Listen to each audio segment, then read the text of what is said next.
بچه ها خوش اومدید به یه ویدیو جدید و هدفمون توی این ویدیو یه دونه دایمنده. خب بریم یه ذره چوب بکنیم. خب بریم تو کار چوبا. این از این. خب بچه ها ما که الان چوبامون رو کندیم و فکر کنم یه دونه مونده. نه خب بریم که این چوبا رو درست کنیم. خب این توی این قسمت، اینم از این. الان ما بریم یه ذره وسایل درست کنیم.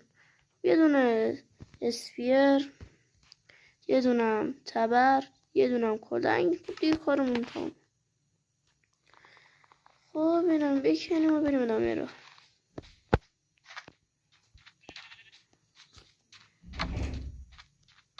خب یه ذره طول میکشه ولی به هر حال ما این کار رو انجام میدیم. خب مثل اینکه خیلی جواب نیست واسه همین موقع. خب اینم از یه ذره پشم. حالا بریم یه دونه گاو بکشیم. خب بریم ببینیم نزدیک همون ویلیج نیست.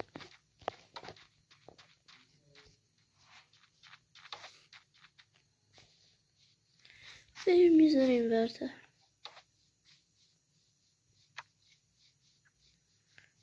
خب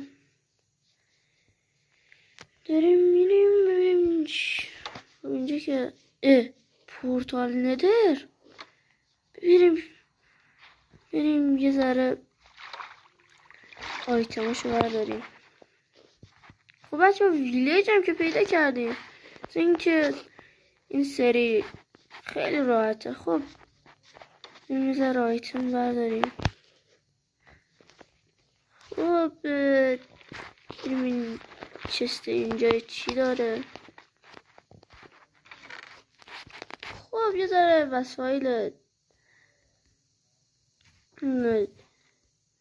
وسایل گلدیه. حالا بریم اینو بپوشیم فعلا. خب به هر حال بریم که ادامه کار رو انجام بدیم. خب اینجا که پر از آیتمه.